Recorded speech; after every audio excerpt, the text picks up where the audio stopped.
ஒரு நாள் கைவிடுவாரோ? நம்முடைய தேவன் நம்மை கைவிடுவாரோ? இமைப்பொழுது உன்னை கைவிட்டேன், ஆனாலும் உருக்கமான இரக்கங்களினால் உன்னை சேர்த்துக் கொள்வேன். காலையிலே ஆண்டுடைய வார்த்தைக்கு நேராக திரும்பும். சங்கீத புஸ்தகம் 91ஆம் அதிகாரம் 2ஆம் வசனத்தினுடைய பிற்பகுதி. ஆகவே நாம் சேர்ந்து வாசிப்போம் 2ஆம் வசனத்தை. நான் கர்த்தரை நோக்கி, நீர் என் அடைக்கலம், என் கோட்டை, என் தேவன், நான் நம்பி இருக்கிறவன் என்று சொல்வேன். இதை புரிந்து கொள்ள வேண்டும் என்றால் முதல் வசனத்தையும் 2ஆம் வசனத்தையும் சேர்ந்து வாசிக்க வேண்டும். ஆகவே முதல் 2 வசனத்தை சேர்ந்து வாசிப்போம். உன்னதமானவரின் மறைவில் இருக்கிறவன் சர்வவல்லவருடைய நிழலில் தங்குவான். நான் கர்த்தரை நோக்கி, நீர் என் அடைக்கலம், என் கோட்டை, என் தேவன், நான் நம்பி இருக்கிறவர் என்று சொல்வேன். ஆமென். இந்த புதிய மாதத்திலும் இந்த வார்த்தையை கொண்டு கர்த்தரோடு கூட பேசுவாராக. என் தேவன், நான் நம்பி இருக்கிறவர் என்று சொல்வேன். My God in whom I trust. Amplified version, it says that my God in whom I trust. NLT la, he is my God and I trust him. அவர் என் தேவன், he is my God and I trust him. இந்த வசனத்திலிருந்து ஆண்டவர் நம்மோடு கூட என்ன சொல்ல விரும்புகிறார் என்பதை இந்த நாளிலே தியானித்து ஜெபம் செய்வோம். ஒவ்வொரு மாதமும் தேவன் நமக்கு அவருடைய வார்த்தைகளை கொடுக்கிறார். இந்த வேதம் முழுவதும் அவருடைய வார்த்தை அடங்கியிருக்கிறது. வேதத்தில் ஒரு இடத்தில் சொல்லியிருக்கிறது, நம்முடைய சகல பிரஸ்தாபத்தை பார்க்கிலும் நம்முடைய வார்த்தையை நீர் மகிமைப்படுத்தி இருக்கிறீர் என்று. இன்னொரு முறை சிந்திப்போம்.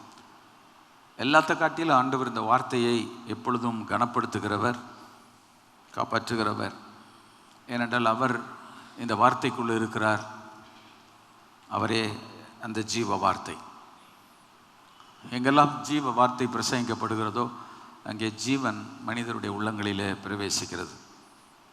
ஒரு மனிதனுடைய உள்ளத்தில், அவருடைய வாழ்க்கையில் அவருடைய ஜீவன், அவருடைய பரிபூர்ண ஜீவன் பிரவேசிக்கும் போது வாழ்க்கையை ஆண்டவர் மாற்றுகிறார். God is in the process of changing the lives of men. மனிதனுடைய வாழ்க்கையை மாற்றுகிற பணியில் ஆண்டவர் பயணித்து கொண்டிருக்கிறார். ஆகவே அவரோடு கூட நாமும் பயணிக்கிறது நமக்கு ஆசீர்வாதம். இந்த வசனத்தை குறித்து தியானித்த போது என் மனதில் எழும்பின சில வார்த்தைகளை, வசனங்களை உங்களோடு கூட வைக்க விரும்புகிறேன். நான் சொன்னது போல் ஒவ்வொரு மாதமும் 4 வாரம் வாக்குத்தத்த வசனத்தை நான் பேசலை. ஏதோ சில வாரங்களில் 1-2 செய்திகள் கொடுக்குறேன். மார்க்கு சுவிசேஷத்திலிருந்து பேசுகிறேன், ஜெபத்திற்கு அடிப்படையாய் பேசுகிறேன், ஃபின்னி மூலமாய் கர்த்தர் உங்களோடு கூட பேசுகிறார். ஸோ ஒரே லைனில் இல்லை, டிஃப்ரெண்ட் ஆஸ்பெக்டில் ஆண்டவருடைய வார்த்தைகளை கற்றுக்கொண்டு வருகிறோம். என்னோடு கூட பேசும் என்று நீங்கள் ஜெபித்து வந்திருப்பீர்கள் என்றால் கர்த்தர் உங்களோடு கூட பேசுவார். இந்த ஆராதனைக்காக நான் சொல்கிறேன், ஜெபம் பண்ணி வரணும், ஆயத்தத்தோடு கூட வரணும். தயவு சொல்கிறேன், நான் ஆயத்தமாகி காத்திருப்பேன் என்று சொல்லுகிறேன். ஆயத்தமாகி காத்திருப்பேன். உங்கள் வீட்டில் சமையல் பண்ணும்போது கூட என்ன பண்ண வேண்டும், எவ்வளோ பண்ண வேண்டும், அதற்கு என்னென்ன பொருள்கள் வேண்டும், எவ்வளவு நேரம் பிடிக்கும், எல்லாவற்றையும் ஒரு பெண் சமையல் அறைக்குள் நுழைவதற்கு முன்பு ஸ்டடி பண்ணி அதை செய்கிறார். அதுக்குரிய ஆயத்தங்களை சில பெண்கள் முன்கூட்டியே செய்து வைத்து விடுகிறார். அந்த மாதிரியெல்லாம் ஒரு ஆயத்தம் தேவை. தேவ சமூகத்தில் வரும்போது வேதம் சொல்லுகிறது, பரிசுத்தத்தோடும் பயத்தோடும் அவருக்கு முன்பாக கடந்து வாருங்கள் என்று சொல்லியிருக்கிறது. ஸோ ஆண்டவர் சமூகத்திலே பரிசுத்தத்தோடும் பயத்தோடும் நாம் கடந்து வரும்போது நம்மை காண்கிற கர்த்தர் நம்மை எல்லா நிலைமையிலும் அவர் ஆசீர்வதிக்கிறவராய் அவர் இருக்கிறார். சங்கீதம் 91 2ஆம் வசனத்திலே சொல்லியிருக்கிறது, என் தேவன் நான் நம்பி இருக்கிறவர் என்று சொல்வேன். இப்போ சிலர் என்று சொல்லுவேன் என்ற வார்த்தை இருக்கிறதா மொழிபெயர்ப்புகளில் இருக்கிறது. இந்த 2ஆம் வசனத்துக்கு முழுமைக்குமே அப்படி தான் இருக்கு. உன்னதமானவரின் மறைவில் இருக்கிறவன் சர்வ வல்லவருடைய நிழலில் தங்குவான். நான் கர்த்தரை நோக்கி என்ன சொல்லுவேன் என்றால், நீர் என் அடைக்கலம், என் கோட்டை, நான் நம்பி இருக்கிறவர். கொஞ்சம் புரியும் நினைக்கிறேன். உன்னதமானவரின் மறைவில் இருக்கிறவன் சர்வ வல்லவருடைய நிலையில் தங்குவான். நான் கர்த்தரை நோக்கி என்ன சொல்லுவேன் என்றால், நீர் என் அடைக்கலம், என் கோட்டை, நான் நம்பி இருக்கிறவர் என்று சொல்வேன். என் அடைக்கலம், என் கோட்டை என்று சொல்லும்போதே it talks about the safety and the security for a person. ஒரு மனிதனுக்கு தேவையான பாதுகாப்பு அந்த இடத்தில் சொல்லப்பட்டிருக்கிறது. சங்கீதம் 91 முழுமையுமே ஒரு பாதுகாப்பை குறித்ததான சங்கீதம். பாதுகாப்பற்ற உலகத்தில் வாழும் நமக்கு தேவனுடைய பாதுகாப்பு மிக மிக அவசியம். The world in which we live is no way we are able to escape from the perils and the problems that surrounds us. நம்மை சூழ்ந்து நெருக்கி கொண்டிருக்கிற பலவிதமான பிரச்சனைகள் இருந்து கொண்டிருக்கிறது. அவளுக்கு மத்தியில் நாம் நின்று பிடிக்க வேண்டும், உயிரோடு வாழ வேண்டும் என்றால் ஆண்டவருடைய பாதுகாப்பு நமக்கு நிச்சயம் தேவை. இந்த மாதத்தில் ஆண்டவர் அந்த பாதுகாப்பை நமக்கு உறுதி செய்து தருகிறேன் என்று சொல்லியிருக்கிறார். ஏனென்றால் தேவன் எந்த இடத்தில் இருக்கிறார் என்றால், இந்த செய்தியுடைய தலைப்பு தேவன் நம்பத்தக்கவர். ஃபாதர் ஒரு பாடல், நம்பத்தக்க தகப்பனே உம்மையே நம்பியுள்ளேன். தேவன் நம்பத்தக்கவர். அவரை எவ்வளவு வேண்டுமானாலும் நம்பலாம். அவளை எவ்வளவு நம்பணும்னா அவ்வளவு நம்பலாம். விளக்கம் சொல்லவே முடியாது. நம்பத்தக்கவர். இந்த உலகத்திலே நம்பத்தக்க ஒருவர் உண்டென்றால் அவர் ஆண்டவர் தான். அதை இந்த சங்கீதக்காரன் சொல்லுகிறான். சங்கீதம் 90 மோசையினால் எழுதப்பட்டது என்று சொல்லப்படுகிறது. இந்த 91ஆம் சங்கீதத்தில் யார் எழுதினார் என்று இல்லை. So some people say it is an anonymous author. அது யார் எழுதினார்னே தெரியலை. But some Bible scholar says thus maybe Moses would have written. மோசே எழுதியிருக்கலாம் என்று. ஏனென்றால் இதில் சொல்லப்படுகிற அநேக விஷயங்கள், வேடனுடைய கண்ணி, பாழாக்கும் கொள்ளை நோய், இரவில் உண்டாகும் பயங்கரம், பகலில் பறக்கும் அம்பு, இருளில் நடமாடும் கொள்ளை நோய், மத்தியானத்தில் பாழாக்கும் சங்காரம், வாதை, உன் வழிகளில் எல்லாம் உன்னை காக்கும்படி தூதர்களுக்கு கட்டளையிடுவார், சிங்கம், பாலசிங்கம், வலுசர்ப்பம். இவ்வளவு விஷயம் இதுக்குள்ள கிடக்கு. இஸ்ரவேல் ஜனங்கள் 40 வருடம் வனாந்தர பாதையிலே அவள் வந்தபோது வெறும் மணல் மாத்திரம் அல்ல, இவை அத்தனையும் அங்கே உண்டு என்று சொல்லப்படுகிறது.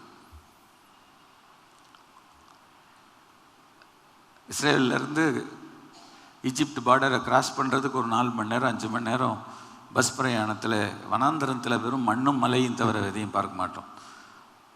முட்புதர் பக்கத்தில் போக மாட்டாங்க, ரோடு அங்கெல்லாம் போல். ஆனால் இவைகள் எல்லாம் இருந்திருக்கிறது.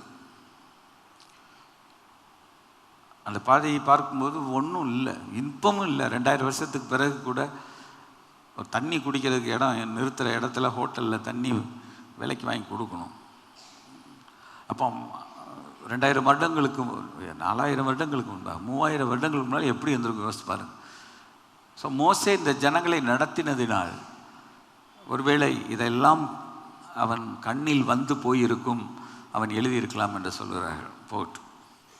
இன்னொருவர் என்ன சொல்லுகிறார் என்றால், by one of the temple personnel, ஒரு ஆலயத்தில் இருக்கிற ஒரு ப்ரீஸ்ட் இல்லைன்னா ஒரு லேவியன் இந்த சங்கீதத்தை எழுதியிருக்கலாம். ஏனென்றால் as a word of assurance to godly worshippers, தேவனை உண்மையாய் தொழுது கொள்கிற மக்களுக்கு ஒரு நம்பிக்கை ஊட்டுவதற்காக ஒரு உறுதியான வார்த்தையாய் இந்த சங்கீதத்தை எழுதியிருக்கலாமே. கிறிஸ்தவர்களுக்கு சங்கீதம் 91 மனப்பாடமாய் சிறு பிள்ளைகள் நாம் எல்லாருமே சொல்லுவோம். மனப்பாடமாக நமக்கு இருக்கும், ஆனால் நம்ம அதை புரிஞ்சிருக்கோமான்றது தான் புரியும். அதான் கேள்வி. இப்போ இதில் சொல்லப்பட்ட அத்தனை பாதுகாப்பும் முதல் வசனத்துக்குள் அடங்கி இருக்கிறது. சொல்லி முடிக்கிறேன் கடைசியில்.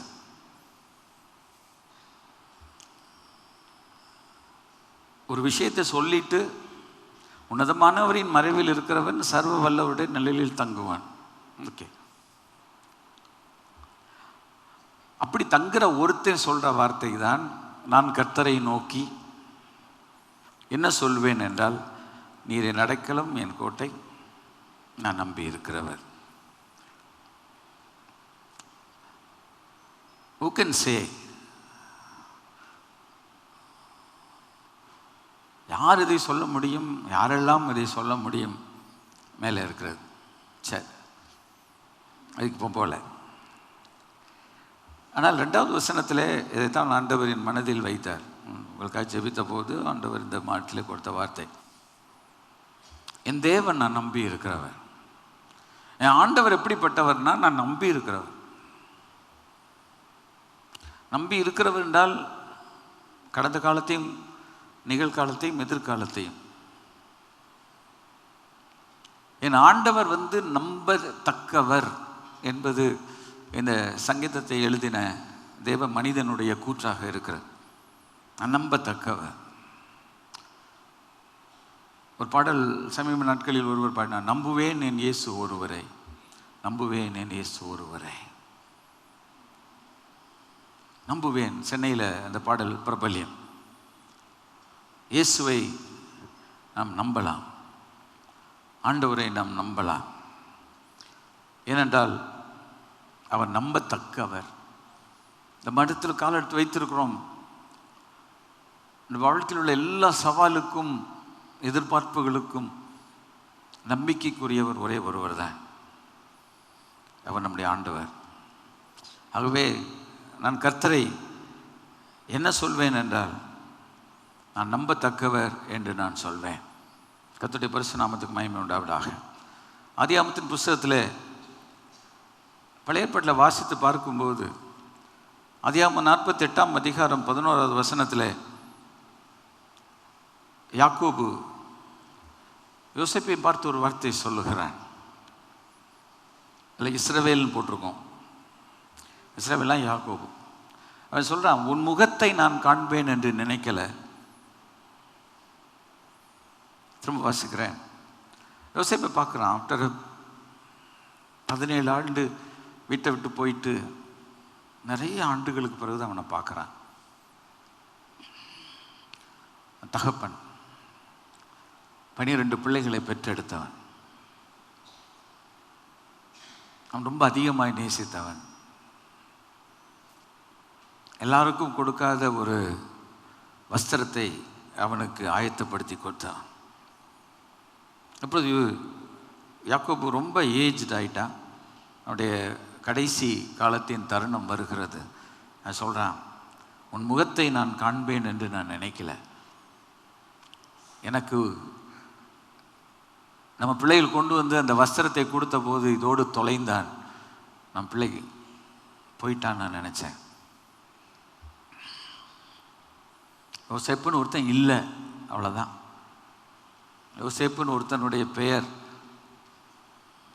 இல்லை. அவன் சொல்கிறான்,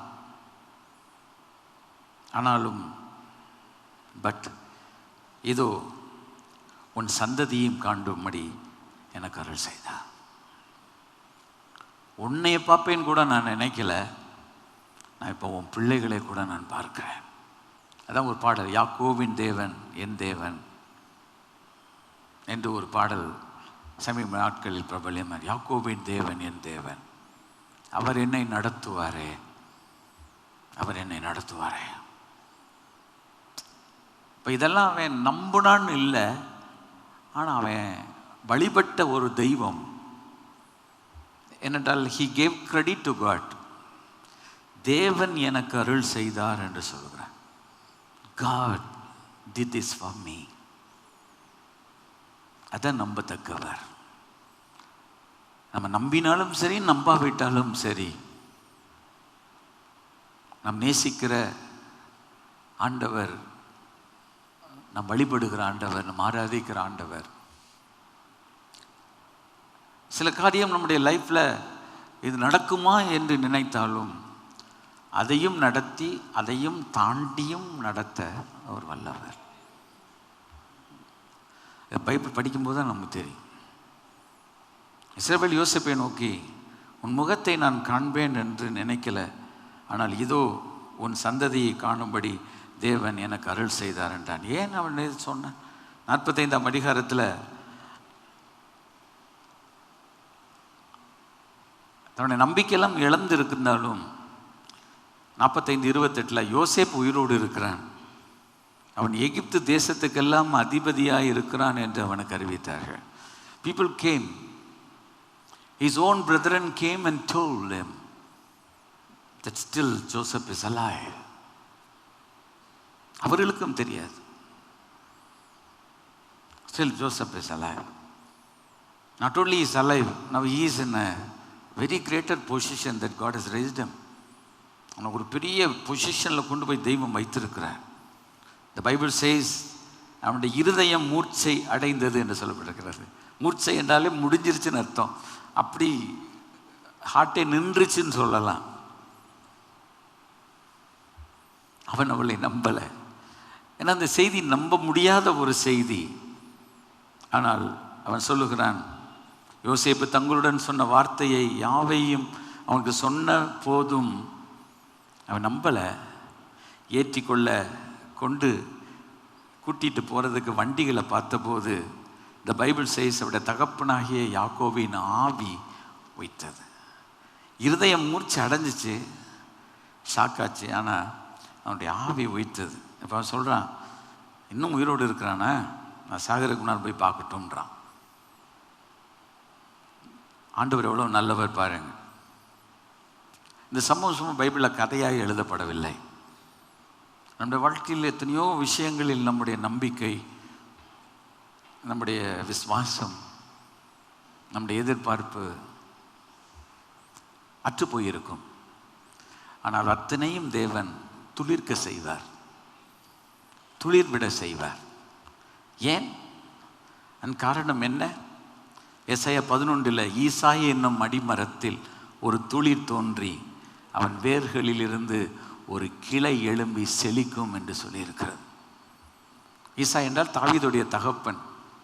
கர்த்தராய் இருக்கிற இயேசு கிறிஸ்து 2000 ஆண்டுகளுக்கு முன்பு இந்த உலகத்துக்கு வந்தவர்.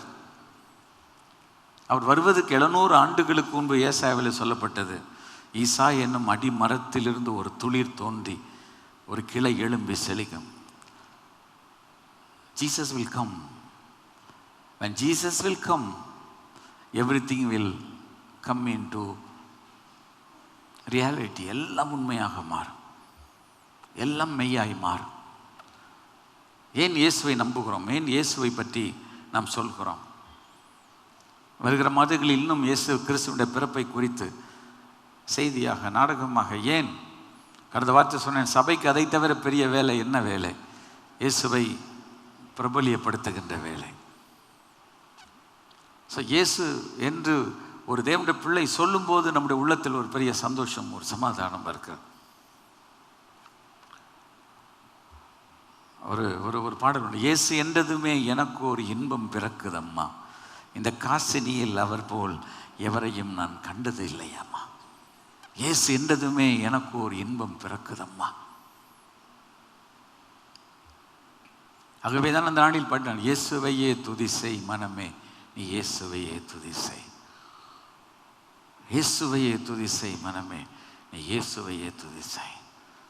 ஆண்டவரை துதிக்க துதிக்க, இயேசு கிறிஸ்துவோட பெயரை சொல்ல சொல்ல நம்முடைய வாழ்க்கையில் ஒரு பெரிய ஒரு கான்ஃபிடன்ஸ், ஒரு பெரிய நம்பிக்கை நமக்கு வருகிறது. அதனால தான் my God in whom I trust, நான் நம்பத்தக்கவர் என்று சொல்லும்போது, நான் அவரை நம்புகிறேன் என்று சொல்லும்போது, with great confidence I could say that.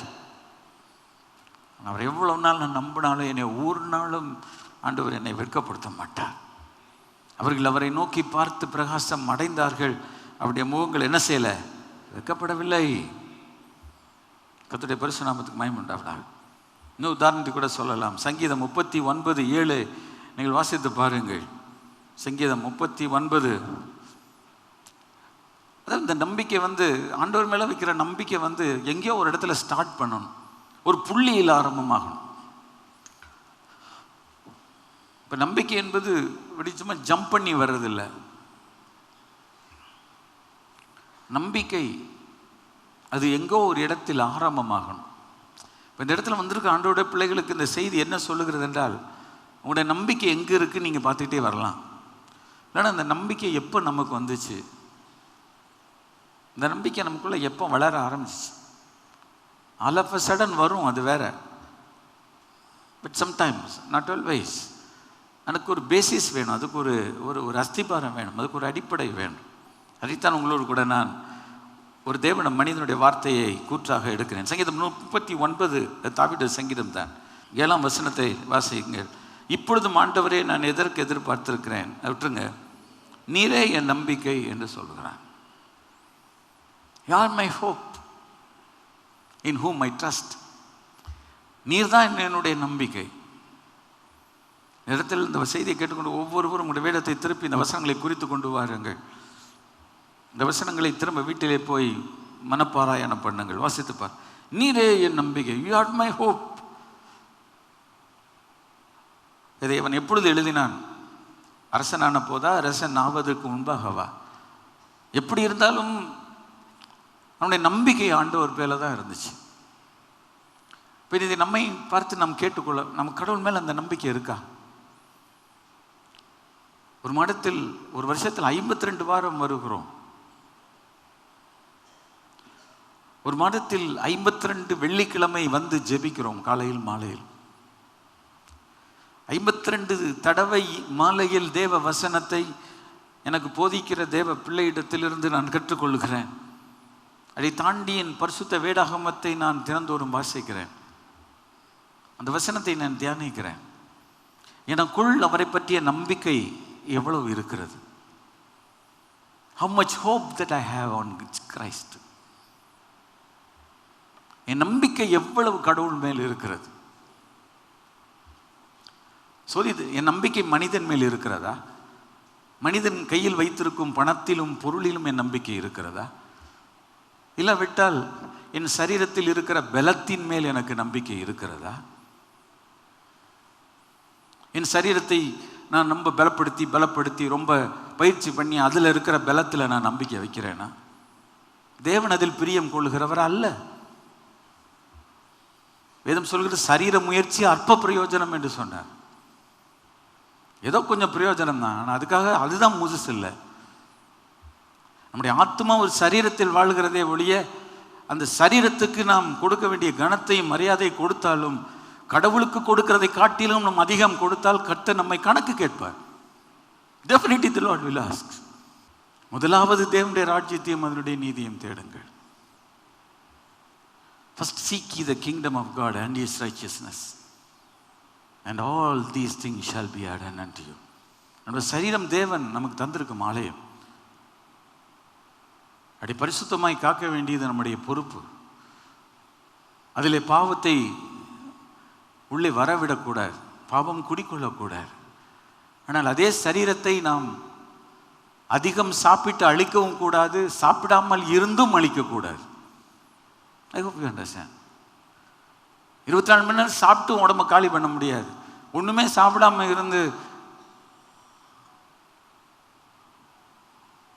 நம்ம சரீரத்தை அழிக்க முடியாது. கிறிஸ்தவ வாழ்க்கை ஒரு பேலன்ஸ் பண்ணி போகணும். பட் சபை இதை போதிக்கிறது. The church is teaching, constantly teaching. இடைவிடாமல் ஜெபம் பண்ணுங்க. சர்ச் நம்ம போதிக்கும், இப்படி இருக்கணும் அப்படின்ட்டு. நல்லது தானே? இப்போ நம்ம லைஃப்பில் நிறைய காரியத்தை நம்முடைய கர்த்தர் கற்றுக் கொடுக்குறாருல்ல. நம்ம ஜெபம் பண்ணிட்டு வந்தால் கற்றுக் கொடுப்பார். இப்போ என்னோடு கூட பேசும் என்றால் கர்த்தர் நமக்கு கற்றுக் கொடுப்பார். இப்போ என்னோடு பேசணும், நான் ஜெபம் பண்ணிட்டு வந்தால் கர்த்தர் என்னோடு கூட கட்டாயம் பேசுவார். அப்போ என்கிட்ட பேசுகிற வார்த்தை கடவுளுடைய வார்த்தை நான் எடுக்காமல் இல்லை அது மனிதனுடைய வார்த்தை என்றால், where do I stand? நான் எங்கே நிற்கிறேன்? தாவீது சொல்லுகிறான், நீரே என் நம்பிக்கை. நான் இங்கிட்டு போகல, ஆனால் இடையிலே சில சத்தியங்களை கர்த்தர் நமக்கு சொல்ல வைக்கிறேன். தாவீதுக்கு சின்ன வயசுலேருந்தே ஆண்டவர் மேலே நம்பிக்கை இருக்குது. அதுக்கு எதுவும் சாட்சி இருக்கா பாஸ்டர்? 22ஆம் அதிகாரம் 9-10 வசனத்தை வாசித்து பாருங்கள். இது ஒரு மெசியானிக் சாம். ஆனால் இதுவும் தாவீதுடைய சங்கீதம் தான். நான் சொல்கிறேன், நீரே என்னை கற்பத்திலிருந்து எடுத்தவர்.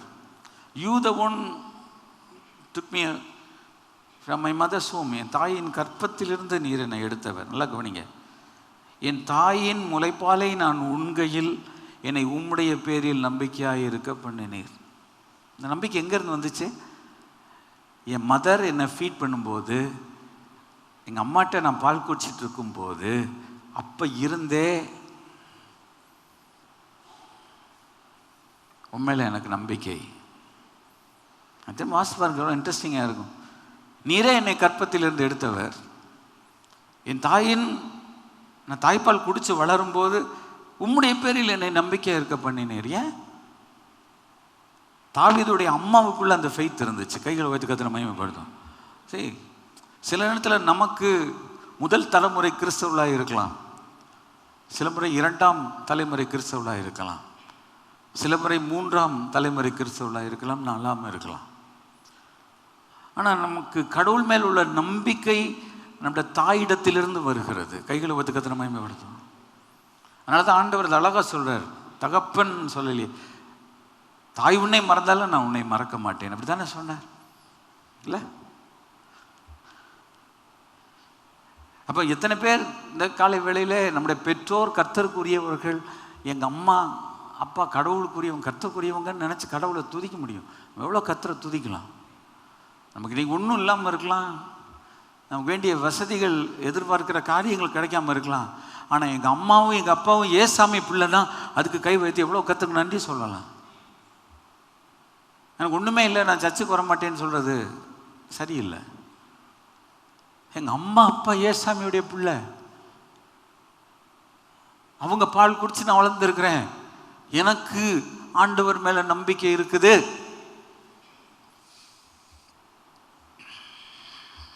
பத்தாம் வசனம், கற்பத்திலிருந்து வெளிப்பட்ட போதே உம்முடைய சார்பில் நான் விழுந்தேன். இன்னைக்கு டாக்டர்ஸ் எடுத்து குப்புற போடுவாங்க, அப்படி எப்படியோ தெரியல. I am not a doctor. கற்பத்திலிருந்து வெளிப்பட்ட போது உம்மை சார்பில் வந்து விழுந்தேன். நான் என் தாயின் வயிற்றில் இருந்தது முதல். பாருங்க, இது இன்னும் டீப்பாக போகுது. என் நம்பிக்கை கர்த்தர் மேலே அம்மாட்ட பால் குடிக்கும் போது இருந்தது மாத்திரம் இல்லை. நான் சொல்கிறேன், நான் என் தாயின் வயிற்றில் இருந்தது முதல் நீர் என் தேவனாக இருக்கிறேன். எத்தனை பேர் சொல்ல முடியும்? என் தாயினுடைய வயிற்றுக்குள்ளே நான் இருக்கும்போது கூட தாவீதுக்கு அவர் தேவன். அப்போ அம்மா தேவனா? நம்பிக்கை இல்லாமல் இருந்தால் அது எப்படி வந்திருக்கும்?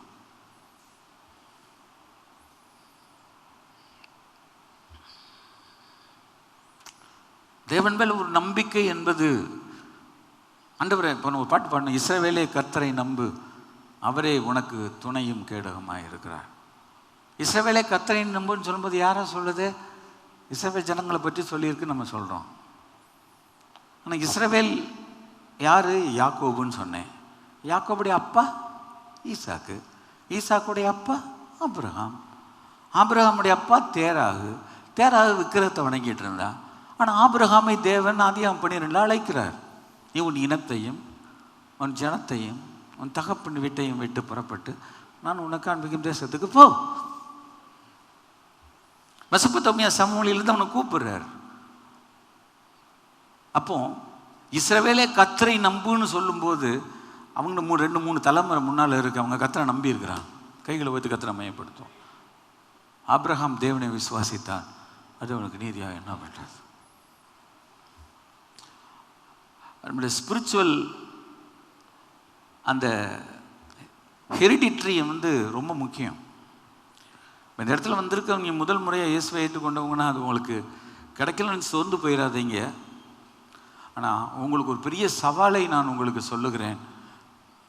அப்படிப்பட்ட நீங்கள் இந்த சத்தத்தை யாரும் ஒரு கேட்டுக்கிட்டு இருந்தாலும் நீங்கள் முதல்ல கடவுளுக்குள்ளே நல்லா வந்தீங்கன்னா உங்கள் பிள்ளைகளுக்குள்ளே அது நல்லா வரும். கையில் ஒதுக்கத்தை மேம்படுத்தும். பெற்றோரிடத்தில் இருக்கும் some qualities automatically will come, will inherit the nature, will inherit their quality. இப்போ அப்பா நல்லா பிஸ்னஸ் பண்ணுவான்னா பிள்ளைங்க சில நேரத்தில் நல்லா பிஸ்னஸ் பண்ணுவாங்க, பார்த்துருக்கீங்களா? அந்த வந்துடும். அப்பா ஒரு திறமையான ஒரு சக்தி, அம்மாவுக்கு திறமை, அது பிள்ளை கட்டாயம் வரும், பை பர்த்தில் வரும், அந்த ஜீனில் அது வந்திருக்கும். வேறு ஒன்றும் இல்லை. சமீபத்தில் ஆந்திர தேசத்தினுடைய சீஃப் மினிஸ்டர் சந்திரபாபு நாயுடைய பையன், நான் இப்போ தான் பார்க்குறேன் அவரை 1-2 சமீபத்தில் அவருடைய ஒரு இன்டர்வியூ எக்ஸ்க்ளூசிவ் கேட்டுக்கிட்டு இருந்தேன். அவருடைய பையன் பேசுகிற, அவர் ஒரு மினிஸ்டர், சரியா, மினிஸ்டர், ஐடி மினிஸ்டர் நினைக்கிறேன். சந்திரபாபு நாயுடு எவ்வளோ இன்டெலிஜென்ட்டாக அதை காட்டலாம், அவ்வளோ இன்டெலிஜென்ட் அவன் பிள்ளைக்கு இருக்குது. ஒருவேளை அவங்க எல்லாம் வெளிநாட்டில் பிள்ளைகளை படிக்க வச்சு கொண்டு வந்திருப்பாங்க, அது வசதி இருக்குது, திறமை இருக்குது. ஆனால் இந்தியா ஸ்கூலில் என்ன அவ்வளோ மோசமா? இந்தியா எஜுகேஷன் அவ்வளோ மோசமா என்ன? இந்தியாவில் கல்வி தரம் தமிழ்நாட்டில் கேட்க வேணாம். சில நேரத்தில் பிள்ளைகள் சரியாக இல்லைன்னா பிள்ளைகள் படிக்கலை, பள்ளிக்கூடத்துக்கு ஒழுங்காக போகல, டீச்சர்ஸ் சொன்னதை கேட்கல, ஒழுங்காக உட்காந்து படித்தா பிள்ளைகள் கின்னுன்னு வந்துடுமா இல்லையா? ஒரு ஆரிஜின் இருக்குது, ஒரு ஹெரிட்ரி இருக்குது. நான் வசனங்களை தியானித்து படிக்கிறேன், அதனால் சொல்கிறேன். தாயின் வயிற்றிலிருந்து எடுத்தது முதல் என் தேவனாய்னா, அவங்க அம்மா ஆண்டவருக்குள்ளே இருந்ததுனால பிள்ளை வந்துருச்சு. இப்போ நான் சொல்லேன், ஒரு ஒரு ஒரு பிள்ளை பைபிள் வாசிக்கிறதுனால அவங்க அப்பா அம்மா பைபிள் வாசிச்சுட்டு இருந்துச்சுன்னா பிள்ளைக்கு எப்படியா இல்லை அந்த ஒரு எண்ணம் இருக்கும். உறுத்தும், பார்க்கும்போது கண்ணை உறுத்தும். எப்போ பார்த்தாலும் எங்கள் அப்பா பைபிள் படிக்கிறார், எங்கள் அம்மா பைபிள் படிக்கிறாங்க, அம்மா ஜெபம் பண்ணிகிட்டே இருக்கிறத பார்க்குறது தான் அந்த பிள்ளைக்கு உறுத்தும். ஐயோ எங்கள் அம்மா எப்போ பார்த்தாலும் ஜெபம் பண்ணிட்டு, எனக்கு தானே ஜெபம் பண்ணுறாங்க, தேசத்துக்கு தானே ஜெபம் பண்ணுறாங்க, என் தெருவுக்கு ஜெபம் பண்ணுறாங்க, இத்தனைக்கு ஜெபம் பண்ணுறாங்கல்ல, இது அவங்களுக்குள்ளே எப்படி வந்துச்சு? நான் இப்படி தருதலையாக தெரிகிறேனே, தலை தெறிக்க வாழ்கிறேனேன்னு ஒரு குத்தல் வரத்தான் செய்யும். ஆனால் அதை மடைமாற்றம் செய்வதற்கு கூட உள்ள நண்பர்கள், அதெல்லாம் உங்கள் அம்மாவுக்கு எத்தனை வயசுக்கு வந்துச்சின்னு கேட்பார். 40 வயசுக்கு மேலே வந்திருக்கும், 50 வயசுக்கு மேலே வந்திருக்கும். ஏன்னா நம்மளை வேற பக்கம் மடைமாற்றம் செய்ய உலகம் எத்தனைக்கிறது. But we should never give that room to the devil. பேய்க்கு நம்ம இடம் கொடுக்கக்கூடாது அந்த இடத்துல. எங்கள் அப்பா அம்மா சரியில்லாட்டாலும் நான் சரியாக இருப்பேன், கைகளை ஒத்துக்கிறது நம்ம எடுத்தோம். எங்கள் அப்பா அம்மாவே கோயிலுக்கு வரட்டாலும் நான் வருவேன். எங்கள் அப்பா அம்மாவே சபை ஆராதனையை அசட்டை பண்ணினால் நான் அசட்டை பண்ண மாட்டேன். அப்பா அம்மாவே கர்த்தருடைய வசனத்தை கேட்காம போனாலும் நான் கர்த்தருடைய வசனத்தை உன்னிப்பாக கவனிப்பேன். அப்போ பிள்ளை நம்மளை காட்டிலும் புலி 8 அடி பாய்ந்தா குட்டி 16 அடி பாயும். 16 அடி பாயணுமா 2 அடிக்குள்ளே கீழே விழுந்துக்கிடணுமா? ரெண்டும் இருக்கிறது உலகத்தில். சில பெற்றோருடைய பிள்ளைகளோட பெற்றோரை காட்டிலும் பல மடங்கு மேலே போகுது. சில பிள்ளைகள் இன்றைய சமுதாயத்தில் பெற்றோரை காட்டிலும் கீழ் நோக்கி போகிறது. பெற்றோர் கவனமாக இருக்கணும், பிள்ளைகளும் யோசிக்கணும். நான் என் தாயின் வயிற்றில் இருந்தது முதல் என் தேவனாக இருக்கிறேன். நம்பிக்கை எங்கேருந்து வருதுன்றது தான் எடுத்தேன். இது சங்கீதம் 71 இருக்கு பாருங்க. கர்த்தராகிய ஆண்டவரே, நீர் என் நோக்கமும் என் சிறுவையை தொடங்கி என் நம்பிக்கையுமா இருக்கிறேன். யார் எழுதினன்னு சொல்லப்படலை. some people say that David, இல்லைன்னா ஆசா பாருங்களா, நீரே என் நோக்கம் என் சிறுவயது தொடங்கி என் நம்பிக்கை. கடவுள் மேலே இன்னைக்கு அதான் நான் சொன்னேன், நீர் என் கோட்டை என் தேவன் நான் நம்பி இருக்கிறவர் என்று எப்போ சொல்ல முடியும் என்று சொன்னால் என்னுடைய சின்ன வயசுலேருந்து என்னுடைய நம்பிக்கை வரணும். ஏன் சண்டே கிளாஸ் பிள்ளைகளை அனுப்பணுன்றோம்? ஏன் யூத் மீட்டிங் பிள்ளைகளை அனுப்பணுன்றோம்? ஏன் சண்டே ஸ்கூல் டீச்சர்ஸ்க்கு ஒரு வேலை இல்லையா? அப்போ சர்வீஸ் பாதி நேரம் அவங்க சாக்ரிஃபைஸ் பண்ணி நமக்காக நம்ம பிள்ளைகளுக்காக அவங்க ஒர்க் பண்ணுறாங்க. அவங்களுக்கெல்லாம் சல்யூட் பண்ணணும். நம்ம பிள்ளைகளை சொல்லி கொடுக்குற எவ்வளோ சிரமம் சொல்லி கொடுக்குறாங்களே. ஒவ்வொன்றுக்கும் நம் மெச்சி அவளை வாழ்த்து தொடங்கினால் நம்முடைய வாழ்க்கையை தலைகளாக மாறும். லெக்சரராக இருக்கிறத காட்டிலும் ஒரு ஸ்கூல் டீச்சராக இருக்கிறது ரொம்ப கஷ்டம்னு வேணான். லெக்சராக இருந்தால் கூட வந்து கவனி ஒரு மாதிரி பண்ணால் ஆப்சன்ட் போட்டு போயிடும். ஆனால் ஒரு டீச்சர் உயிரை கொடுத்து கத்தி கத்தி அந்த பிள்ளைகளை அடக்கி பாட சொல்லி கொடுக்கும். அப்போ அவங்க எவ்வளவு தன்னுடைய தொண்டை தண்ணியை அவன் செலவழிக்க வேண்டியது இருக்கிற. ஸோ அவங்களுக்கு நன்றி சொல்லணும். நீரே என் நோக்கம், என் சிறுவயத்தோடு இங்கே நம்பிக்கைமா இருக்கிறீர். நான் கற்பத்திலிருந்து உற்பத்தி முதல் உம்மால் ஆதரிக்கப்பட்டேன். என் தாயின் வயிற்றிலிருந்து என்னை எடுத்தவர் நீரே. என்ன சொல்லலாம், எனக்கு பிரசவம் பார்த்தவரே நீருன்றான். கடவுள் தான் அவனுக்கு பிரசவம் பார்த்துருக்குறான்றான். எவ்வளோ பாருங்க விஷயம். டாக்டர்ஸ் இல்லை, என்னமோ தெரியல, கடவுள் தான் என்னை எவ்வளோ தூரம் கொண்டு வந்திருக்கிறார். கடவுள் மேலே நம்பிக்கை ஒரு கர்த்தருடைய பிள்ளைக்கு எப்படி வர வேண்டும் பாருங்கள். மூன்றாவது, ஆண்டவர் மேலே நம்பிக்கையாக இருப்பது நல்லதா கெட்டதா? அதுதான் தேவன் பேரில் நம்பிக்கை வைக்கிறது நல்லதா கெட்டதா? நீரே என் தேவன், நான் நம்புகிறவர். மூன்றாவது விஷயம், அதுக்கு ஒரு வசனத்தை எடுத்து உங்களோடு கூட ஒரு சிறு உதாரணத்தை நான் வைக்க முடியாது விரும்புகிறேன். ஏன்னா என்னை பார்த்து ஒரு நாள் ஒரு இடத்துல கேட்டாங்க, பாஸ்டர் நீங்கள் நல்லவங்களா கெட்டவங்களான்னு என்னை கேட்டாங்க. சரி, இது கேட்டது ஒரு பாஸ்டர் ஒய்ஃப். பாஸ்டர் நீங்கள் நல்லவங்களா கெட்டவங்களான்ட்டு.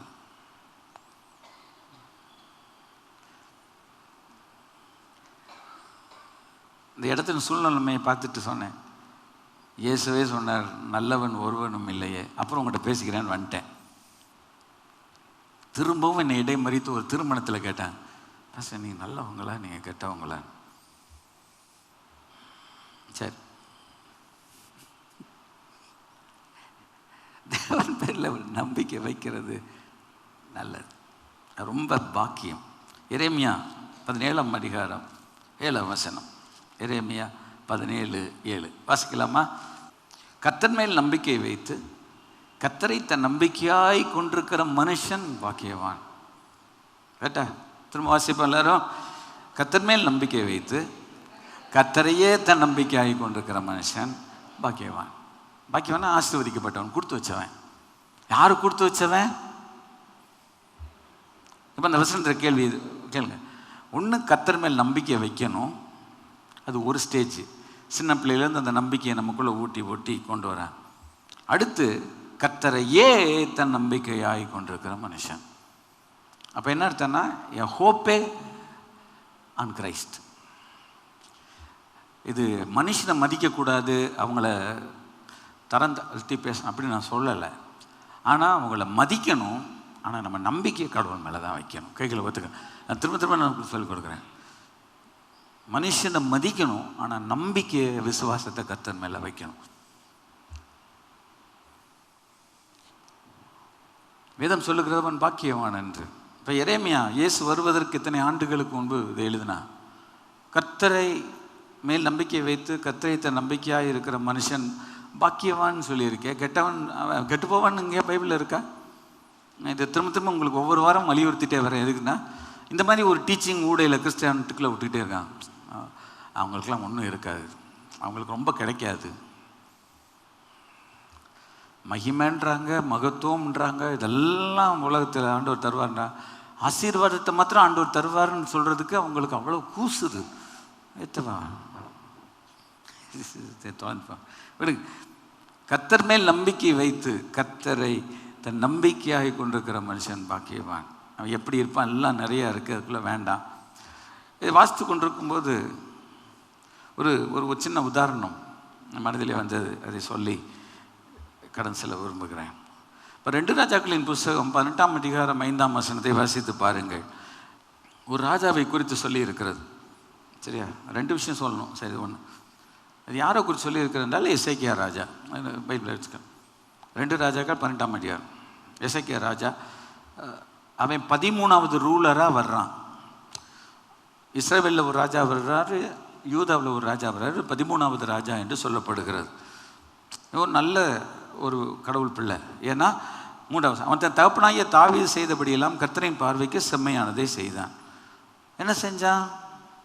தன் தகப்பனாய் தாவீது, அவன் தான் டைரக்ட் தகப்பனாய் இல்லை. தாவீது நல்ல நிலையில் அவனுடைய ஹெரிடிட்ரி அவனை வச்சுக்கிறான். அவன் என்ன பண்ணுறான்? முதலாவது, அவன் மேடைகளை அகற்றி, பிளேசஸ் ஆஃப் பேகன் காட்ஸ், சிலைகளை தகர்த்து, வட பாவிகளா, மேடைகளை அகற்றி சிலைகளை தகர்த்து விக்கிரக தோப்புகளை வெட்டி. இஸ்ரவேல் ஜனங்கள் கடவுளுக்குள்ளே இருந்தாலும் அப்பப்போ கடவுளை விட்டு தூரமாக போயிட்டாங்க. அவங்க இஷ்டத்துக்கு மலைகளிலும் தங்க விரும்பின தெய்வத்தை உண்டு பண்ணி வணங்கினாங்க. நம்ம சிஸ்டர் ஒரு நாள் என்கிட்ட கேட்டாங்க, பாஸ்டர் நாங்கள் போகும்போது இஸ்ரவேல் ஒரு மாதிரி இருந்துச்சு, நீங்கள் போகும்போது எப்படி இருந்துச்சுன்னு என்கிட்ட கேட்டாங்க.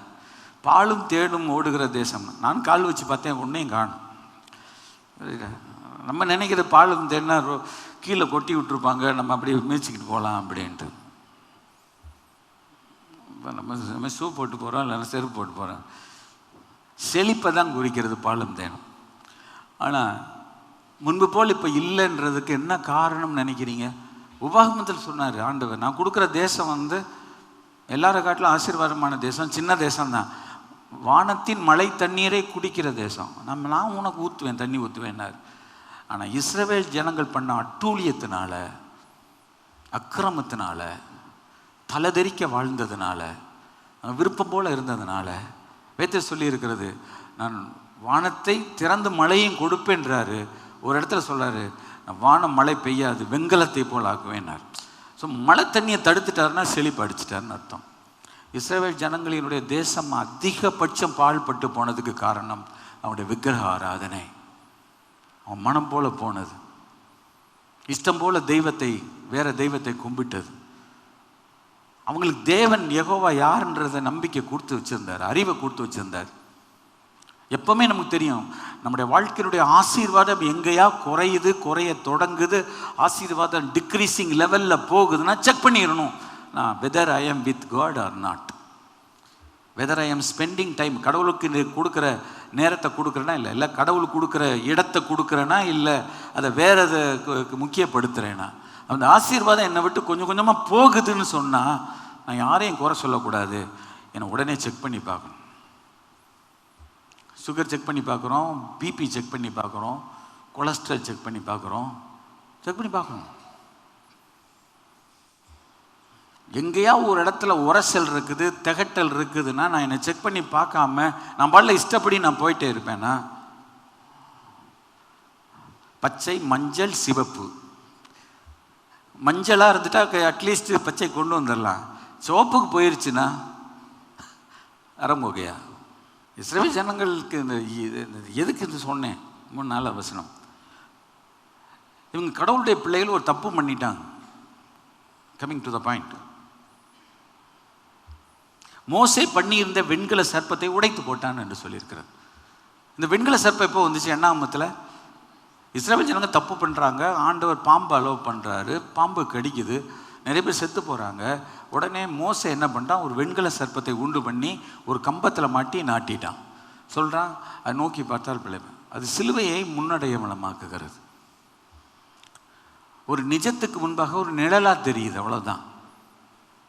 இந்த மோசே பண்ணி இருந்த வெண்கல சர்ப்பம் ரொம்ப காலம் இருக்குது. ஏன் இருந்துச்சு? 13வது ரூலர் வந்துட்டான், இன்னும் அதை எவனும் தொடலையா, தொடணும்னு எண்ணம் வரலையா, இல்லைன்னா அதை தொடணுன்ற ஒரு உறுத்தல் வரலையா, அது தப்புன்னு தெரியலையா, யாரும் சொல்லி கொடுக்கலையா, யாரும் வழி நடத்தலையா? 8 கேள்வி வருது. இது எப்படி இஸ்ரவேலுக்குள்ளே இருக்கலாம்? பாஸ்டர் அது பாட்டில் மூளையில் கிடக்கு பாஸ்டர், ஐயோ இருக்கு. அந்நாட்கள் மட்டும் இஸ்ரவேல் புத்திரர் அதற்கு தூபம் காட்டி வந்தார்கள். ஆசரிப்பு கூடாரத்திலேயே தூபம் காட்டுறான் மைமாலக்காரன். இவன் எதுலையும் தூக்கி காட்டுறான், இந்த வெண்கல சர்ப்பத்துக்கும் காட்டுறான். சரி சொல்லுவான், நோய்க்கு பேய்க்கு பார்க்கணும்ல பாஸ்டர் என்கிட்ட சொல்லியிருக்காங்க. நான் ஹலே யார் கிறிஸ்தவனா நீ? நோய்க்கும் பேய்க்கும் பார்க்கணுமா? நோய்க்கு பாரு, மருத்துவத்துக்கு போ, மருத்துவத்துறையை போ, டாக்டரை கேளு. பேய்க்கு பார்க்கணும்னா நீ என்ன பேய் அட்ஜஸ்ட் பண்ணணும்னு பார்க்குறியா? எந்த பைபிள் உனக்கு, எந்த ஆண்டவர், எந்த சர்ச்சுக்கு உனக்கு சொல்லி கொடுத்தாரு? Jesus Christ. இஸ்ரவேல் புத்திரர் அது வரைக்கும் பண்ணிட்டே இருக்காங்க. அப்போ யாராவது ஒருத்தர் இன்டர்ஃபியரே பண்ணலை. எந்த தலைவனும் எந்த ராஜாவும் அதை பற்றி கொஞ்சம் கூட சட்டம் பண்ணலை. எசேக்கியா ராஜா என்ன பண்ணிட்டான் பாருங்க, உடைச்சிட்டான். உடனே ஒன்று சொல்கிறேன், என்றைக்கோ ஒரு நாள் அதை நோக்கி பார்த்து பிழைத்தார்கள் என்ற ஒரு சம்பவம் இருக்கிறபடினால் அதை சிலையாகவோ சிலை வணக்கத்துக்குள் கொண்டு போகக்கூடாது. ஆண்டவர் 10 கற்பனையை கொடுக்கும்போது என்ன சொன்னார்? யாத்திராகமத்தின் புஸ்தகத்தில் ரொம்ப தெளிவாக ஆண்டவர் பேசினார். இஸ்ரவேல் ஜனங்களுக்கு கொடுத்த 10 கற்பனையில் 20ஆம் அதிகாரத்தில் நம்ம சிறு பிள்ளைகளுக்கு மனப்பாடம் பண்ண சொல்லி கொடுத்துருக்கோம். உன்னை அடிமைத்தன வீடாகி எகிப்து தேசத்திலிருந்து உன்னை புறப்பட பண்ணின உன் தேவனாகிய கர்த்தர் நானே, என்னை அன்றி உனக்கு வேறே தேவர்கள் உண்டாயிருக்க வேண்டாம். என்னை அன்றி வேற ப்ளூரல், மேலே வானத்திலும் கீழே பூமியிலும் பூமியின் கீழ் தண்ணீரிலும் உண்டாயிருக்கிறவைகளுக்கு ஒப்பான ஒரு சொரூபத்தை, யாதொரு விக்கிரகத்தை நீ உனக்கு உண்டாக்க வேண்டாம், நமஸ்கரிக்க வேண்டாம், சேவிக்க வேண்டாம். அதோட கர்த்தர் விட்டாரா? இல்லை. அந்த இடத்துல கர்த்தர் ஒரு பாயிண்ட் வச்சு சொல்றாரு பாருங்க. உன் தேவனாகிய கர்த்தராகிய நான் எரிச்சல் உள்ள தேவனாய் இருந்து என்னை பகைக்கிறவர்களை குறித்து, வசனத்தை படிங்க. உன் தேவனாகிய கர்த்தர் நான் எரிச்சல் உள்ள தேவனாய். ஏன் எரிச்சல் வருது? இந்த ஜனங்கள் அவரை பகைக்கிறாங்க. நான் உயிருள்ள தெய்வம், ஒரு உயிருள்ள தெய்வமாக இருக்கிற என்ன விக்கிரகத்துக்கு இணையாக கொண்டு போகிறாங்க. சரி, நான் உலகத்தில் பழம் சொன்னேன். ஒரு வீட்டுக்கு ஒருத்தர் வராரு, உங்கள் அப்பா எங்கே இருக்கார்? ஃபாரினில் இருக்காருன்னா என்ன சொல்லுவாங்க? அந்த படத்தை காட்டுறாங்க, இதுதான் எங்கள் அப்பா அப்படின்னு. அவங்க அப்பா ஃபாரின்லேருந்து வந்துட்டாருன்னு வச்சுக்கிறேன். ஒருத்தர் திரும்ப அந்த வீட்டை விசிட் அடிக்கிறாங்க. உங்கள் அப்பா எங்கே இருக்காங்கன்னா இந்த படத்தை காட்டினா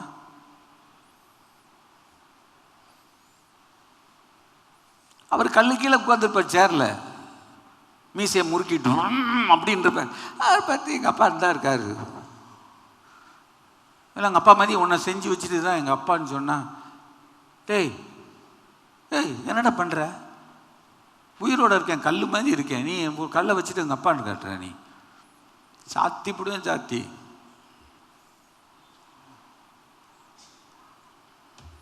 விக்கிரக ஆராதனையினுடைய கான்செப்ட் இதுதான். இதை சொல்லணும், தெருவில் பிரசங்கம் பண்ண முடியாது, நமக்கு புரிஞ்சிருக்கணும். ஆண்டவர் சொல்றார்,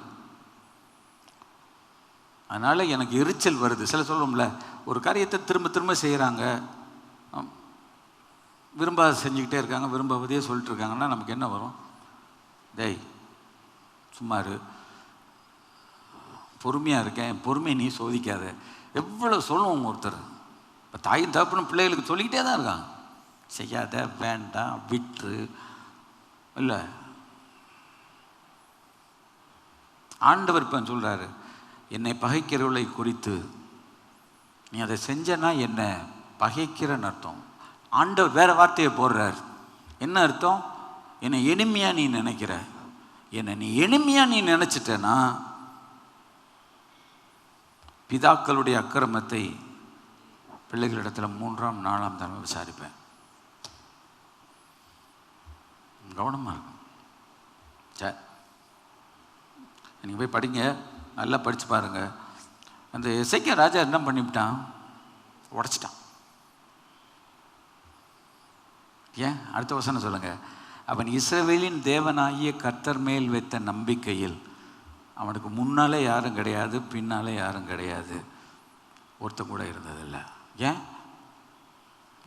இந்த நிகிஸ்தான் என்றதை உடைச்சிட்டான். அதனால தான் என்றைக்குமே இப்போ பாருங்க, இப்போ இந்த இடத்துல தேவனுடைய மகிமை இறங்குது, தேவனுடைய வல்லமை இறங்குதுன்னு வச்சுக்கிடுங்க. இதை விக்கிரகமாக மாற்றக்கூடாது. அந்த இடத்துல தேவன் இருக்கிறத நாம் தேவன் இருக்கிறத உணர்கிறோம், இல்லைன்னா தேவன் நம்மோடு பக்கத்தில் இருக்கிறத சிலர் பார்க்குறாங்க, உங்கள் கண்களில் தெரியுது. ஒன்று இந்த இடத்துல ஒரு சிலையை கட்டி வச்சா தேவன் இந்த இடத்தில் இருந்த இடம்னு என்னைக்கோ பார்த்த. இப்போ அதுக்கு என்னப்போ? நீ பாரு, இல்லை ஒரு சிலையை பண்ணக்கூடாது, நிகிஸ்தனை உடைச்சிடணும்.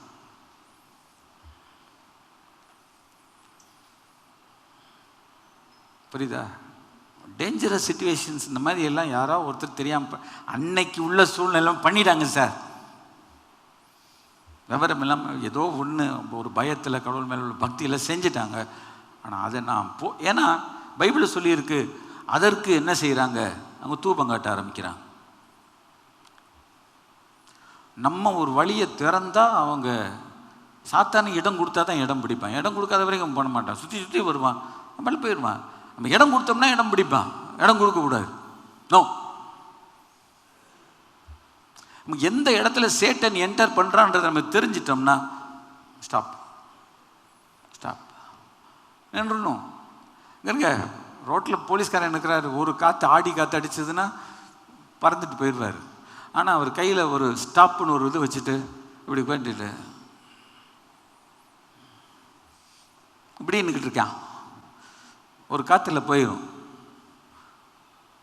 ஸ்டாப்புன்னு சொன்னால் நிற்கிறோமா இல்லையா? எல்லோரும் நிற்கணும்.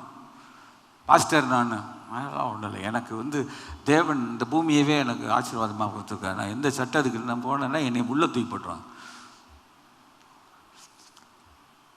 எவ்வளோ பெரிய அதிகாரி வந்தால் கூட சில நேரத்தில் வேகமாக போகணுன்றதுக்காக போலீஸ் பேசாமல் போட்டும் விஐபி போகிறாங்க. மறுபடியும் இப்படின்னா நிற்கணும். ஏன்? அவன் இப்படி காட்டும்போது அந்த ஸ்டாப் என்பதற்கு முன்பாக தமிழக அரசாங்கம் பின்னால் நிற்குது. தோத்துறோம். நம்ம அப்படி சொல்லும்போது பரலோக அரசாங்கம் நமக்கு பின்னால் நிற்குது. இம்மட்டு வா, மிஞ்சி வராதே, அலைகளின் பெருமை இங்கே அடங்க. பரலோகத்தினுடைய அதிகாரத்துக்கு முன்னால் நம்ம நின்றுட்டு சார்பா நின்று சொன்னா இறையாதே, அமைதலாயிரு என்றோம்.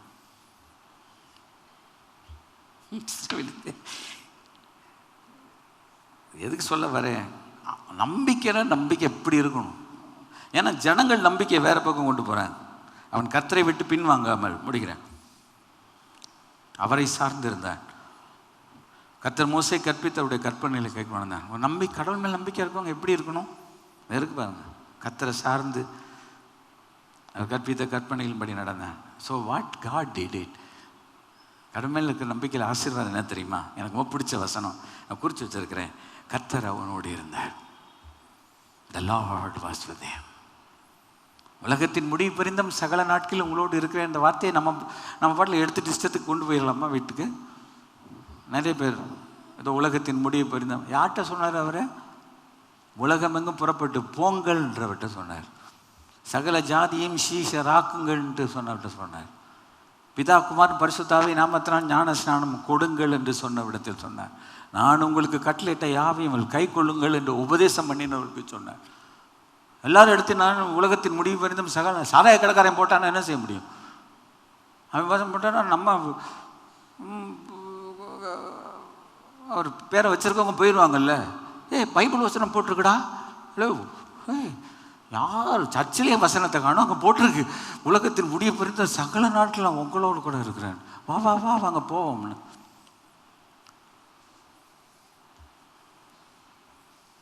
கர்த்தர் அவனோடு இருந்தார். யாரோடு இருந்தார்? செய்யணும். நம்ம லைஃப்பில் ஆண்டவர்கிட்ட நீங்கள் இந்த கம்யூனியனில் போகிறதுக்கு ஏதாவது நிகுஸ்தான் நான் வச்சுருக்கேன்னா உடச்சிட்றேன் ஆண்டவர் ஜெபம். அதுக்கு ஸ்தோத்திரம். ஏதான் நிகுஸ்தான் ஒன்று மறைச்சி வச்சு கும்பிடு போட்டுக்கிட்டு இருந்தேன். இல்லை எனக்கு தெரியும், நம்ம தெரியாமல் இப்போ இன்னொருத்தர் பண்ணிகிட்டு இருப்பான். நிகுஸ்தான தூக்கிடணும். கர்த்தருக்கு ஸ்தோத்திரம். தான் போகிற இடம் எங்கும் அவனுக்கு அனுகூலமாயிற்று. கர்த்தர் கூட இருந்தார்னா செங்கடல் வழிவிடும், யோர்தான் பின்னிட்டு திரும்பும். அதை காட்டில் இன்னொரு முக்கியமான விஷயம் என்ன தெரியுமா? எனக்கு பிடிச்ச விஷயம், போகிற இடமெல்லாம் உனக்கு அனுகூலமாக இருக்கு. எல்லாம் ஸ்மூத் ரன்னிங். எதிர்காத்தே இல்லை, எல்லாம் தள்ளுக்காத்து. சைக்கிளில் ஜில்லுன்னு போகலாம், பாட்டில் இங்கன்னு போட்டான். அப்போ போனான். ஒன்று பண்ணாம பாருங்க. அவனுக்கு ஏற்றுக்கிட்டு இருந்தான் ஒருத்தன். அசீரியா ராஜாவை சேவிக்காமல் அவன் அதிகாரத்தை தள்ளிவிட்டான். நம்ம வாழ்க்கையில் எது அசீரியா ராஜா?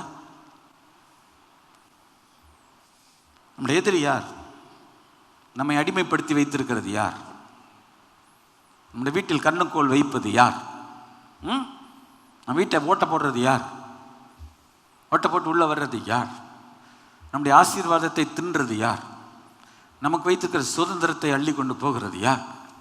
நமக்கு வர வேண்டிய நன்மைகள், ஆசீர்வாதங்கள், கிருபைகள், வரங்கள், தாளந்துகள் எல்லாத்தையும் ஒருத்தன் எடுத்துட்டு ஒருத்தன் சாப்பிட்டுக்கிட்டு இருக்கான்னு அவன் அசீரிய ராஜா.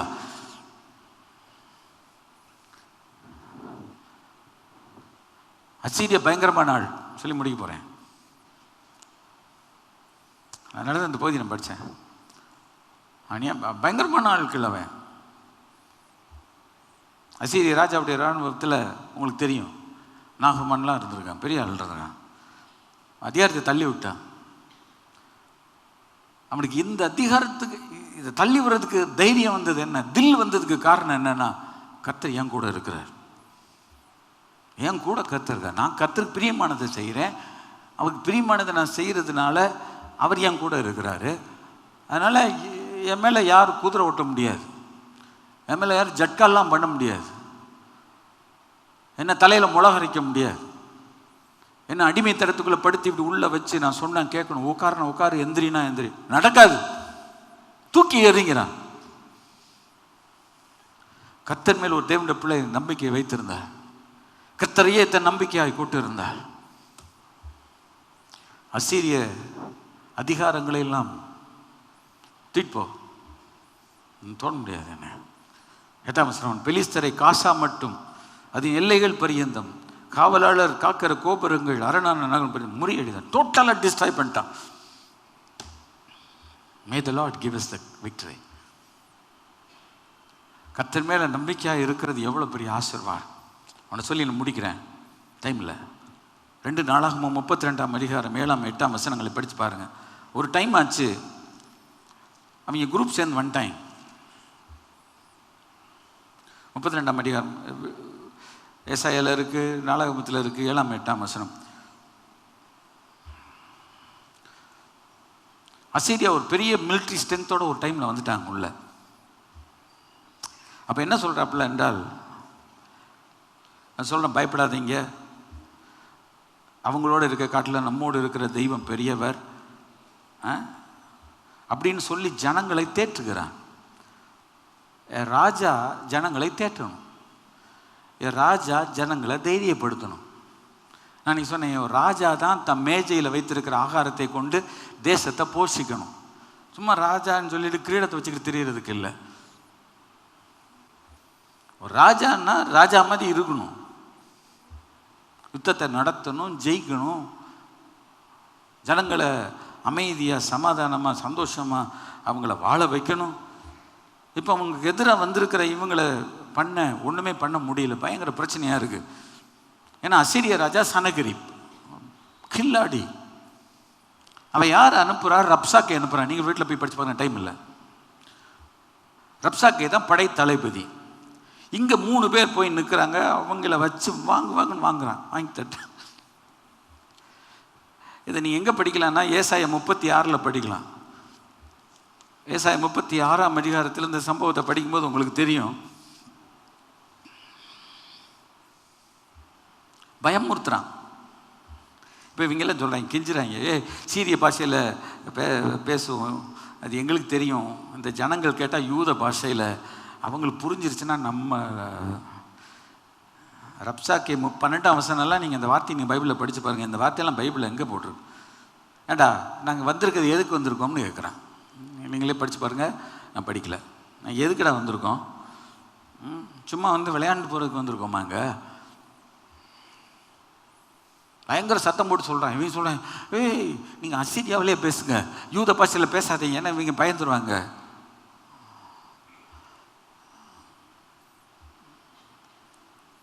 எசேக்கியா எல்லாரையும் பயமுறுத்திவிட்டான்.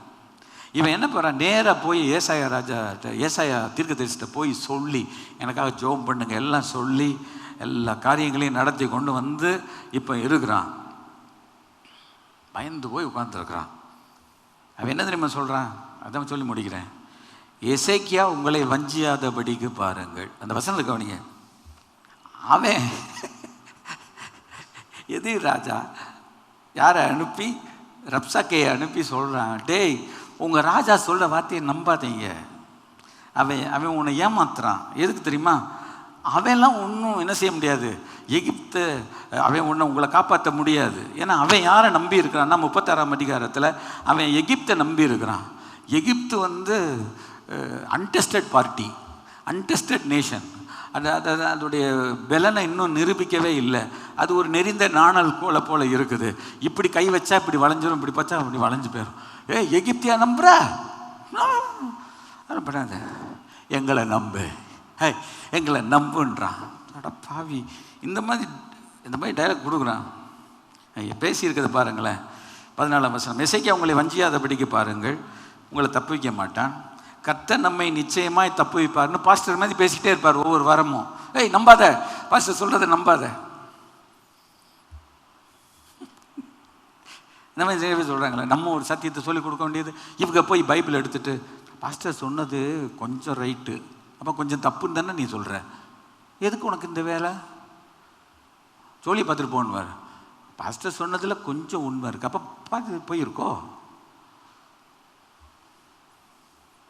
இப்படிப்பட்ட ஆளுகளெல்லாம் நீங்கள் இன்வைட் பண்ணி இவங்களுக்கு சோறு போட்டு இவங்களுக்கு டீயும் பஜ்ஜியும் கொடுங்க, உங்களை ஆசீர்வதிப்பாரா தெரியல. கர்த்தர் நிச்சயமாக தப்பிப்பார், இந்த நகரம் அசீரியா ராஜாவின் கையில் ஒப்பு கொடுக்கப்படுவதில்லை என்று சொல்லி எசேக்கியா உங்களை கர்த்தரை நம்ப பண்ணுவான். அதுக்கு இடம் கூடாதுருங்கள்.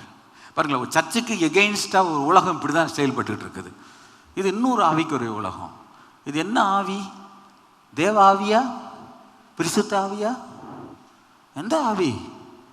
எல்லா ஆவிகளும் தேவனால் உண்டாயிருக்கிறது என்று சோதித்து பாருங்கள் என்று 1 யோவானில் எழுதியிருக்கிறதே. அதெல்லாம் இடம் கூடாதீங்க அப்படின்ட்டார். ஸோ சர்ச், கர்த்தர், சரியான ஊழியம், கர்த்தரை நம்ம ஜனங்களுக்கு போதிக்கும் போது எதிரி நமக்கு விரோதமாக வந்து ஏய் அதை நம்பாத, அது பின்னால் போகாதுன்னு சொல்லிக்கிட்டே இருப்பான். ஆனால் நம்ம யாரை நம்பணும்? கர்த்தரை நம்பணும். 38 அதிகாரத்தை நீங்கள் படித்து பாருங்கள், முல்லாக படித்து பாருங்கள்.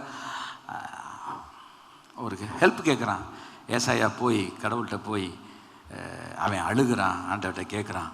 அப்போது ஏசாயா ஜோம் பண்ணுறான், ஆண்டவர் பதிலை கொடுக்குறார். ஒன்றும் பயப்படாத, நீ பாட்டில் போ, நீ உனக்கு எதுக்க ஒருத்தன் வர்றான்ல அவனுக்கு வேறு ஒரு நியூஸை கொடுத்து நான் இன்னொரு பக்கம் அனுப்பி விட்டுறேன், ரைட்டா, நீ கவலையே படாத. 37 அதிகாரத்தில் கர்த்தரை தூதனை ஆண்டவர் அனுப்பிட்டார். சனகிரி பிரயாணப்பட்டு நினிவேல இருந்துட்டான். அவன் போய் என்ன செய்கிறான்? 38ஆம் வசனத்தில் தன் தெய்வத்தை பணிந்து கொண்டு அப்படி பண்ணும்போது அவன் பிள்ளைகளில் 2 பேர், ஒன்று அத்ரமலேக்கு, சரேசா வெட்டிட்டான். அப்படியே வெட்டிட்டான், போட்டான். கர்த்தர் எப்படி பட்டயத்தை திருப்பி உல்டா பண்ணி போடுறாரு பாருங்க. ஓட்டான், வெட்டிட்டு ஓட்டான். கர்த்தர் என்ன பண்ணார் தெரியுமா? இது மாத்திரம் நான் செய்ய மாட்டேன்ட்டு ஒரு தூதனை அனுப்பி ஒரே ராத்திரியில் 1,80,000 பேரை காலி விட்டார். முடிச்சிட்டார், சொல்லி முடிச்சிட்டார். ஒரு ராத்திரியில் ஒரு தூதனை அனுப்பி, அப்போ எவ்வளவு ஸ்ட்ராங்காக இருப்பான்னா 1,80,000 பேரை அடிப்பான். அவங்க பிரேதங்களாக, அப்போனா 1,00,000 ஆர்மி நிறையா இருந்துச்சு. அந்த இருந்த ஆர்மிக்குள்ளே ஒரு 1,80,000 பேரை கொண்டுட்டான். நமக்கு எவ்வளோ தேவதூள் இருக்கிறாங்க, எவ்வளோ பெரிய தேவன் நமக்கு. அவர் எங்கே உட்கார்ந்துருக்கிறார், அவருடைய மகிமை என்ன, அவருடைய மகத்துவம் என்ன, அவருடைய வல்லமை எங்கே, அவருடைய அதிகாரங்கள் எங்கே, இதெல்லாம் ஒரு தேவனுடைய பிள்ளை தெரியணும்னா சங்கீதத்தை எடுத்து நீங்கள் வீட்டில் டெய்லி படித்து பார்த்தீங்கன்னா தேவனுடைய வல்லமை, தேவனுடைய மகிமை, தேவனுடைய கிருபை, தேவனுடைய ஆசீர்வாதங்கள் எல்லாம் அந்த சங்கீதத்துக்குள்ளே இருக்குது. தாவீது என்ற ஒரு தனிப்பட்ட மனுஷன் தேவனை நம்பி தேவனை பிடிச்சி சின்ன வயசுல இருந்து அம்மா பாலை குடிக்கும் போதே கர்த்தருடைய நம்பிக்கைக்குள்ளே வந்து அந்த நம்பிக்கையில் இருந்ததுனால அவனுக்கு எதிராக எத்தனை பேர் எழும்பி வந்தாலும் அத்தனை பேரையும் முறியடித்து மடங்கடித்து ஒரு நல்ல ராஜாவாக பல ஆண்டுகள் அவன் இஸ்ரவேலிலே அவன் ஆட்சி செய்ய கர்த்தர் கிருபை செய்தார். அந்த தாவீதின் வம்சத்தில் வந்த இயேசு கிறிஸ்து நம்முடைய ஆண்டவராக இருக்கிறார், நம்முடைய இரட்சகராக இருக்கிறார், நம்முடைய மீட்பராக இருக்கிறார். அவரே நம்முடைய வழி, அவரே நம்முடைய சத்தியம், அவரே நம்முடைய ஜீவன். அவரே நமக்காய் கல்வாரி சிலுவையில் தன்னுடைய இரத்தத்தை, கடைசி சொட்டு இரத்தத்தை நமக்காய் சிந்தினவர். நம்முடைய நீதியை நமக்கு கொடுக்கும்படியாக அவர் இந்த உலகத்தில் 33.5 ஆண்டுகள் பரிசுத்தமாய் வாழ்ந்து பாவம் செய்யாமல் அந்த நீதியை எடுத்து நம்ம மேலே உடுத்தி நம்மை நீதிமானாய் நம்மை பரிசுத்தமானாய் கர்த்தர் மாற்றி இருக்கிறார். கைகளை தட்டி கர்த்தரை ஸ்தோத்திரம். அவ்வளோ பெரிய ஆண்டவர் நமக்கு இருக்கிறார். எழும்பி நின்று ஜெபம் பண்ணணும். அந்த ஆண்டவர் நம்ம மேலே இருந்தா நம்ம எவ்வளோ நாள் நம்பலாம். ஆண்டவரே, நான் எவ்வளோ நாள் நம்ம நம்புவேன். ஆண்டவரே, ஜெபம் பண்ணுமா? கர்த்தருடைய பந்திக்குள்ளே கடந்து போகிறான். சரி, ஆண்டவர் அப்படியே நம்புங்க. இந்த மாதத்தில் நினைவு கூறப்படுகிற பிறந்த நாள், இந்த மாதத்தில் நினைவு கூறப்படுகிறதான திருமண நாள், இந்த மாதத்தில் நினைவு கூறப்படுகிற விஷயம் எல்லாத்தையும் கர்த்தர் ஆசீர்வதிப்பாரா.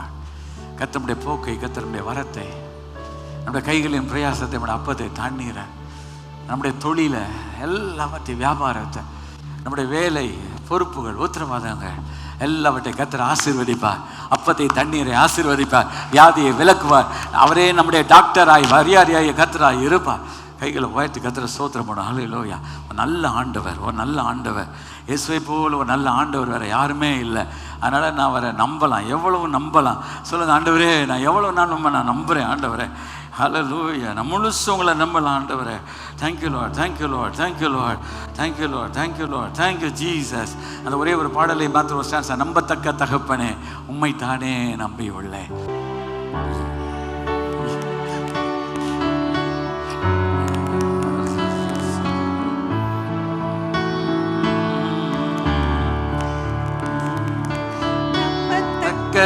தகப்பனே உம்மைத்தானே நம்பியுள்ளே. நம்பத்தக்க தகப்பனே உம்மைத்தானே நம்பியுள்ளே. உம்மைத்தானே நம்பியுள்ளே. நம்பத்தக்க தகப்பனே உம்மைத்தானே நம்பியுள்ளே. நம்பத்தக்க தகப்பனே வாழ்வே வழியே வாழ்த்துகிறே உம்மை வணங்குகிறே. வாழ்வே வழியே உம்மை வணங்குகிறே. நம்பத்தக்க தகப்பனே உம்மைத்தானே நம்பியுள்ளே. நம்பத்தக்க தகப்பனே சமூகம் நம்பியுள்ளே. உம் சமூகம் குடியிருந்து எல்லாரும் சேர்ந்து பண்ணுவோம். சத்தியத்தை உணவாக்கிறே.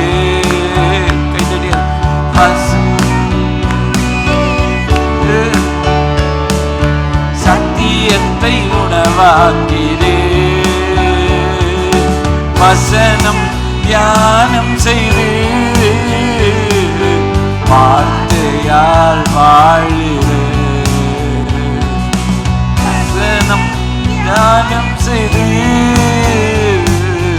வார்த்தையால் வாழ்கிறே. ஹல்லேலூயா. வாழ்வே வழியே வாழ்த்துகிறே. வாழ்வே வழி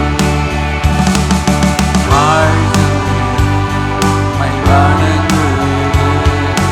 நம்பத்தக்க தகப்பனே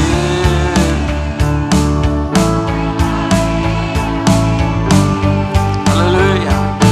நம்பத்தக்க தகப்பனே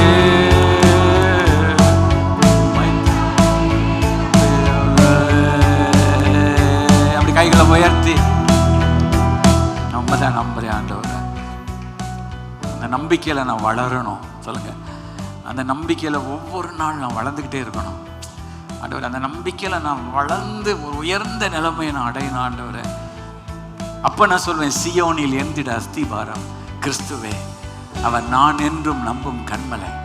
கலங்கிடுவேனோ பதறிடுவேனோ, கர்த்தரின் விசுவாசம் எனக்கு இருக்கையில் அசையா என் நம்பிக்கை நங்கூரமே இயேசுவில் மாத்திரமே. கைகளை ஆண்டவர் மேல நம்பிக்கை வச்சுருக்கேன் ஆண்டவர்.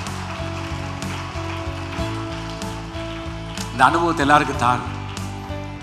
இந்த வார்த்தைகளை கேட்ட எல்லாருக்கும் தார். எனக்கு தார், எங்களுக்கு தார். இன்னும் நாங்கள் மேல நம்பிக்கையா இருக்க, என்னோட வாழ்க்கையில் இன்னும் உண்மை நம்ப நம்ப உண்மை அதிகமாக இன்னும் எங்களுக்கு அந்த நம்பிக்கை அதிகமாக தாரும். இந்த நம்பிக்கை போல இருக்குது, இல்லைன்னு நாங்கள் சொல்லலை. But we need more. அந்த ஹோப் உண்மையில நாங்கள் வச்சிட்டோம்னா எங்களை இந்த உலகத்தில் உண்மை விட்டு எதுவும் பிரிக்க முடியாது. எங்களை விட்டு எதுவும் தூர தள்ளிட்டு போக முடியாது. நான் உண்மை பற்றி கொள்ளும்போது நீர் எங்களுக்கு வாக்கு பண்ணி இருக்கிற எல்லா நன்மைகளையும் ஆசீர்வாதங்களையும் நாங்கள் எங்கள் வாழ்க்கையில் பெற்றுக்கொள்வோம். அனுபவிப்போம். இந்த இடத்துல இருக்கிற ஒவ்வொருவரும், இதை கேட்டுக்கொண்டிருக்கிற ஒவ்வொருவரும், என் ஜெபத்தில் ஈடுபட்டிருக்கிற ஒவ்வொருவருக்கு இதை தருவீராக, தந்து வழி நடத்துவீராக. துதிக நம்மையும் சேர்த்துக்கிறோம். இயேசு நாமத்தை ஜெபிக்கிறோம் பிதாவே. நம்முடைய கர்த்தராகிய இருக்கிற இயேசு கிறிஸ்துவினுடைய கிருபை, பிதாவாகிய தேவனுடைய அன்பு, பரிசுத்த ஆவியாருடைய அந்யோன்ய ஐக்கியம், சந்தோஷம், சமாதானம் நம்ம அனைவரோடும் சகல பரிசுத்தவான்களோடும் அவருடைய வருகை பரியந்தம் இருப்பதாக.